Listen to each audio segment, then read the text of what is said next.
Welcome into Extra Time, Craig Burley's second favorite time of the day. I incorrectly said it was your favorite last week, Craig, so... Oh, no, I wouldn't. What's your favorite? What? What's your favorite? When he gets to leave. Post-show.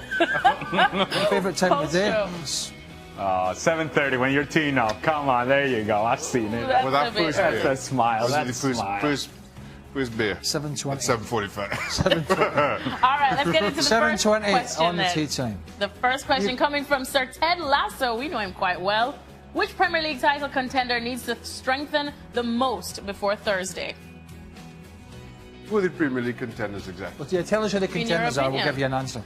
Man City, Spurs, Chelsea, Spurs. Yes. Spurs have done nothing. Arsenal, No, Arsenal. Arsenal. No, not contenders. Manchester By the way, United. we've not given Liverpool enough love, by the way.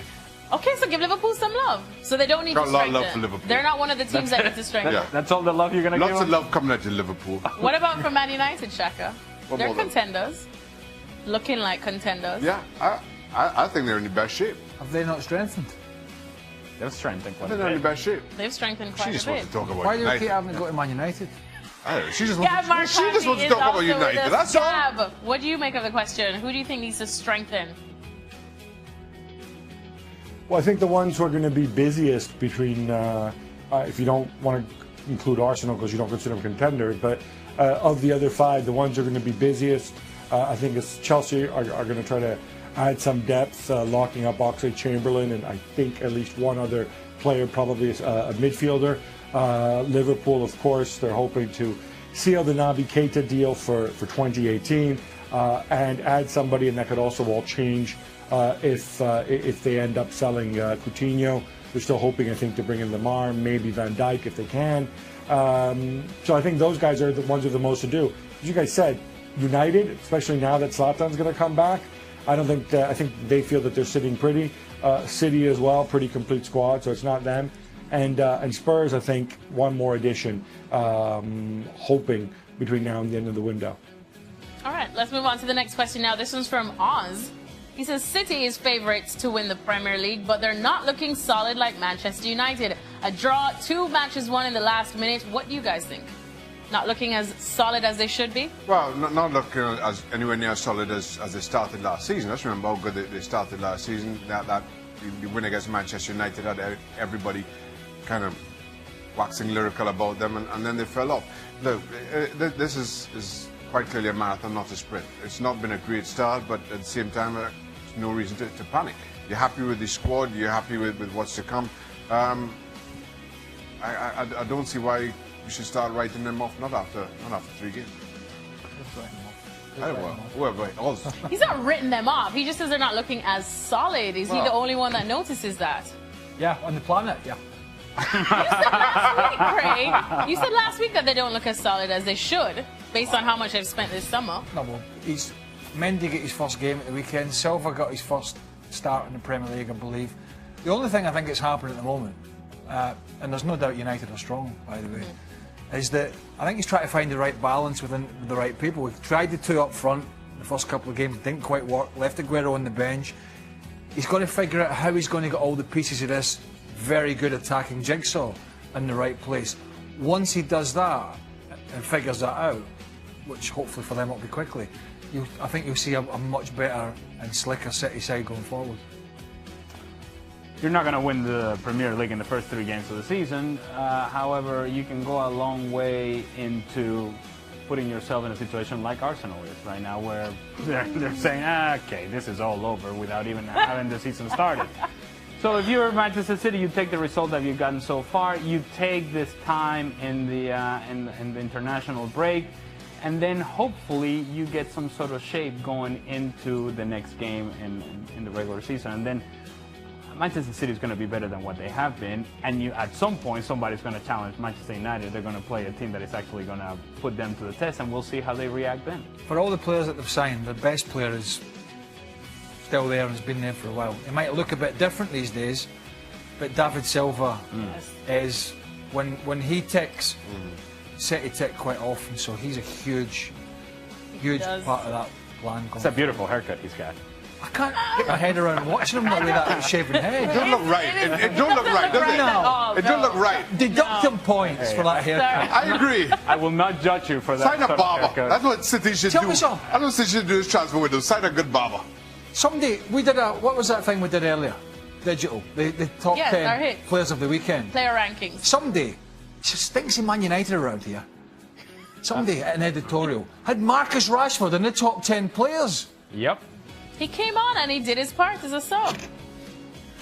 I like when you start pointing everywhere all over the whole studio. I'm chasing the Somebody, there's somebody out there in the world. I love Marcus Rashford. I love him. I bet he's going to be he's a great young player.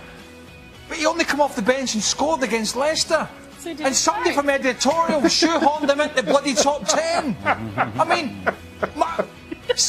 Mane, I keep calling him Sane. Mane and Salah ripped Arsenal to shreds. Valencia had a great game at Real Madrid at the Bernabeu with some great performances. But somebody from editorial with the Man United goggles on, hey, we got to have a Man United player in the top 10. Put a name on it. I don't know who it is. Is it you? All right. Was it you? It wasn't me. I'm not an editorial. You know this, Craig. Yeah, that's right. I would not That's what I was have about put to say. Marcus Rashford isn't even nobody in my from fantasy nobody from team. editorial. But I'm just saying, I looked at it and my eyes nearly popped out. Oh my God. That's a sight. Yeah. Okay, let's go to Gab for this question now, coming from Anuj. Gab, Anuj wants to know, will Arsenal finish in the top 7? Setting the bar high for the How Gunners low this is year. Arsenal's bar gone, Anuj? I suspect that they will because that is setting the bar pretty low. I'm also not sure that Everton are necessarily going to make that much progress. So, yeah, I think they definitely will finish in the top 7. Because remember, if things get really, really hard, if they have to make a painful move, I think they will do it. And they'll spend in January if they need to. I think they'll even change their manager in January if everything is falling apart and they need to. What is unthinkable is Arsenal outside the top 7, 8, even in a transition season. I think that is Kroenke's limit. I don't think it goes beyond that because after that he starts losing money and it starts hurting him. Gentlemen, you agree? I'm glad he draws the line well at top 7. Yeah, that can't get any lower. Top That's 7. it. We're really setting that bar. Come on. I like okay. Once you start losing money, then you're in trouble. Yeah. Never mind this top 4, top 6 nonsense everybody's talking about. Once you start losing money, Kroenke's going to throw you all. It's done. Where does he live, Stan Kroenke?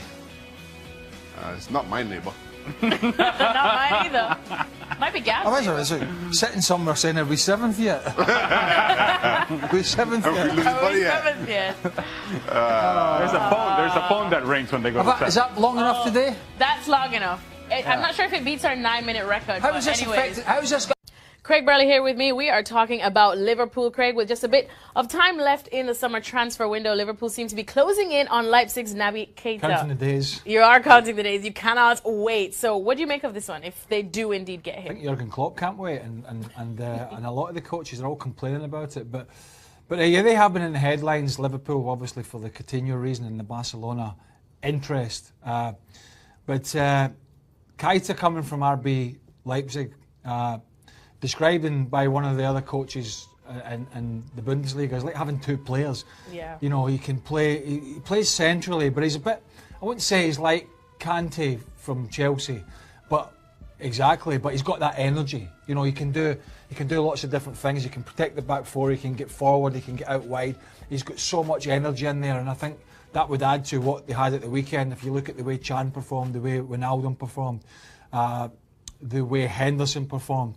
If you add Keita in there with his energy, all of a sudden there's 4 players and you can start shaping the team with a guy in there that can protect the back 4 and get around the pitch and play that high tempo game that Klopp sometimes likes to play with the pressing game, not all the time, but I think he would be a great fit, and he's 22. Well, that one is looking for summer 2018, but I'm sure if, as Craig says, all those things are quite true, they will be holding out for him. What about Monaco's 21-year-old forward, Lemar? Again, a player that can play. I mean, all these guys now are kind of flexible, aren't they? You know, people say, well, I'm signing a left winger or a right winger or a number 9 or a number 10. All these guys are tending to do different roles now. Again, he's coming off, you know, a period with a club that's had so much success. So he would be coming in a positive frame of mind. Again, it's leading to the fact he can play wide, and you know, if something happens to Mane or Salah, if indeed he wasn't playing in front of them, and Coutinho does go, then there's options there. So these kind of things that might happen for Liverpool are pushing me down the line that they might take this money from Barcelona and go and try and strengthen with a couple of players. So that would make sense to me. But again, Liverpool going for energy, if that's the case, dynamism, of course talent, but one of the keys is young. They're looking to bring players in that are going to be there for between maybe 5 and 10 years and really push this team forward. As for buying centre-halves, I can't answer that question at the moment, but going forward, Liverpool do look good. So Liverpool still with some work to do there at the back, but for now, Craig does think that these two would. Craig Burley joining me as we look at ESPN FC's player power rankings. Craig, let's have a look at the list. Lionel Messi reaching another milestone, but he's only at number 2. Any arguments there? No, never argue me. He's always on the list. We know that. That for sure. Usually 1 or 2. You know, I missed a penalty. Maybe that's why. I don't know. I don't make these lists up in case you're having a go. It's not me, right? I just do my job. Come in here, make a cup of tea, do the list, move on. Dybala's a great little player. You know, although he was allegedly part of the problem why Bonucci left, blah blah. Got himself a hat trick. So I've got an issue where they are, kind of. Really love this guy. Asensio. Don't think there's many don't like him. Oh no. Rumours at the weekend, wait to hear this, Arsenal were going to meet his buyout clause if indeed he had one. Arsenal, why are you going to meet his buyout? Like he's going to go to Arsenal.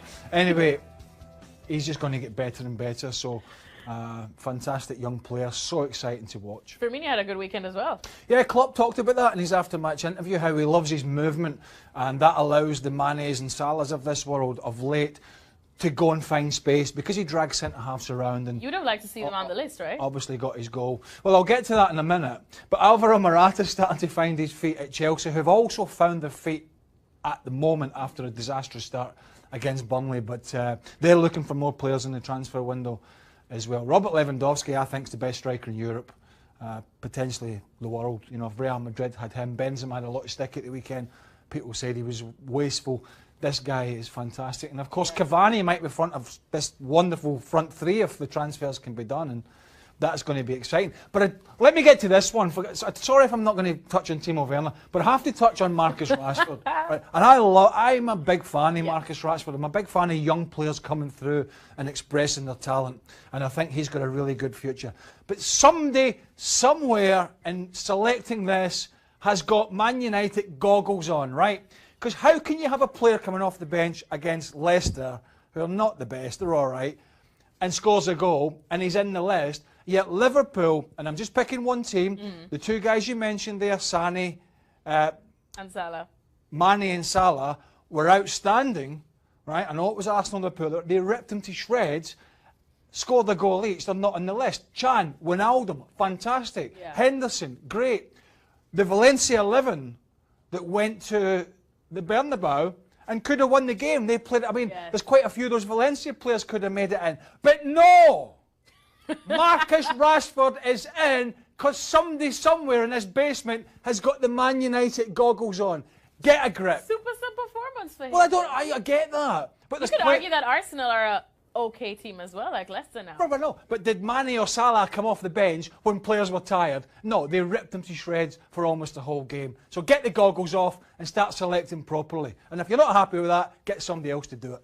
Which I did not select this at all. But thank you, Craig Burley. Very efficient as always. We would not expect any less from him. Well, you can have a look at all of the power rankings here at ESPNFC.com.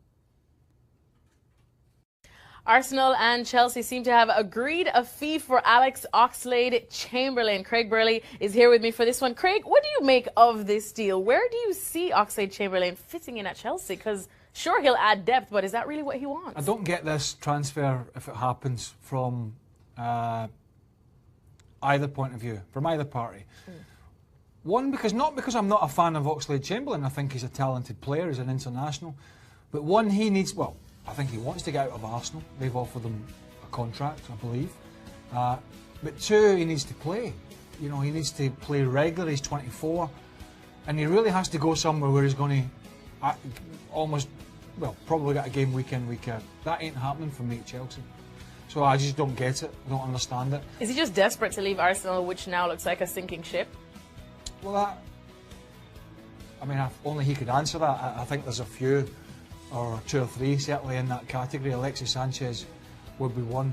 I'm not sure Ozil wants to leave because he's on easy street there. but you know, if you look at it, Chelsea, they've got Hazard coming back, they've got Willian, they've got Pedro, they've got Moses, they've got Alonso because Oxlade-Chamberlain's played wing-back of late as well. So they've got all these players that, in my opinion, he's not going to get in ahead of. So in terms of a squad depth, it could make some sense for Chelsea and Conte, but I'm just not sure about it at all from both point of view. It doesn't really push them forward. And I think it's going to hinder his career. Yes, he's going to a more progressive club, but he might actually play less at Chelsea than he is at Arsenal. So another club, yes, but not across London to the Blues. I don't think that's going to work great for him. And how much of a big blow is this for Arsenal to lose yet another player in these really sensitive times, I would say, for the Gunners? I mean, they've got all these guys there that have been there for a while. Walcott, they keep getting new contracts. They get benched. Sometimes they play. What is Arsenal starting 11? I don't know. Yep. How much of it would it be a blow? I don't think it'd be a huge blow to them. I think they'll just chunter on, doing exactly what they're doing. They'll be all right to watch at times. They'll lose a few. We're going to hammer them. Wenger's going to make some excuses. The fans will cry a little bit about it and then forget. And then it's just one big sort of pot of a mess. And so I don't think a player like Oxlade-Chamberlain leaving is going to have a massive effect on Arsenal. I think their problems run a lot deeper than that. All right, well, for more details on this story, you know... All right, it's one that we've been talking about all summer long, and it seems set to happen now. Kylian Mbappe will go on loan to Paris Saint-Germain, of course, with the agreement to get him officially next summer after following the financial fair play rules. Craig, what do you make of this? I don't have an issue with it. I know there are a few people have raised their head up and, you know, the old crocodile tears are starting to come down. And I know the money. Sour Sally's, of course. Well, you know, clearly, I mean, for one so young, I just love watching him. Playing for Monaco, yes, but even watching him playing for France in front of 90, 100,000 in the Stade de France, he's doing things that a 25 and 26-year-old will be doing in terms of confidence and skill level. So not too much too soon. No, I don't think so with him. I think he really is going to be one of the best, and he could be the best of his generation because let's not forget Ronaldo and Messi. Suarez will have kicked on by then. Neymar will still be kind of hanging around. Yeah. You know, he's a bit younger, but he's going to be a sensational player if all things are equal. In terms of what PSG are doing, look, there's financial fair play. Do people keep to it? No. I know there's new heads of governance are saying, oh, we need to do this and we need to adhere to it. Oh, nonsense. So what they're doing is they're saying, right, okay, we'll bring a loan in, we'll have a deal. So you will get your money, but we'll do it at a time when we can do it. I haven't got an issue with that. But it makes for a very exciting time for Unai Emery if it comes off, because let's not forget, he was on the seat of his pants last year when he lost that huge lead in the Champions League, and all of a sudden he's getting handed 2 of the best players possibly in the world. A really good age as well. Let's have a look at how Paris Saint-Germain could be lining up once they do get the young star that is Kylian Mbappe. Craig, any qualms with this one? This looks like a team that will dominate. Well, dominate in France, it should. Yes. Although Monaco are selling everybody and still winning games comfortably. So I suppose there's no giving there. Look, Matuidi going, I think, was a blow for them. I think I prefer him to Rabiot, but he's not there anymore. You may look at Mota, who's getting on. You know, he's in his 30s now, Thiago Mota, very good player. Him and Verratti could sit, and Di Maria could come in and just play behind Cavani. Then you've almost got a 4-ball with that front three with Di Maria in behind. There's talk about Draxler potentially going because he might not get much game time, so things could change. But what happens here is when you have a front three like that and you possibly add in Di Maria, and we saw it with Barcelona, and at times with Real Madrid, when you've got such a good front line, it can take the pressure off a back line, a defence that maybe isn't quite as good as some people think. We saw it with Messi, Neymar and Suarez with Barcelona because they got away with things they wouldn't normally get away with, and that could happen for PSG. That's a really exciting front line. Is it better than the one at Barcelona because Neymar's not there anymore? It could be in time. It could be, because you took Neymar out that, you've got Suarez picking injuries up, and you've got Messi having to shoulder the whole load. That could be a front three with absolutely untold potential. Of course, Cavani's not going to play forever. No. But at the moment, he'll just be thinking, Neymar, Mbappe beside me. Right, lads, I'll be in the box. Just make sure you set me up and I'll do the rest. Hell of an exciting time for PSG if that happens. All right, so exciting. Another milestone, 351 career La Liga goals. That is the most in league history, and not many would be surprised that it's that man that made that record. Alejandro Moreno, could we finally see a title race this year, despite everything and all of Barcelona's woes this summer? Was there not a title race last season? Well, we said that, but Real Madrid looked like they were set to just run away with it, and many believed they would. Okay. All right, relax. You seem very worked up about this. I want a title race.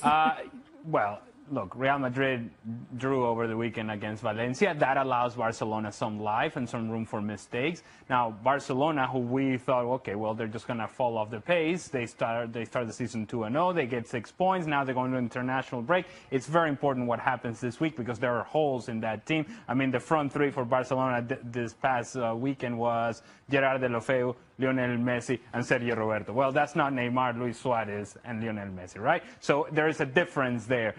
Until you get Luis Suarez back, you need to make sure that Barcelona makes the correct signings. If they do so, then Barcelona will be very much in the title race with Real Madrid. We should not be surprised because of that. But we got to work out where we're going with this.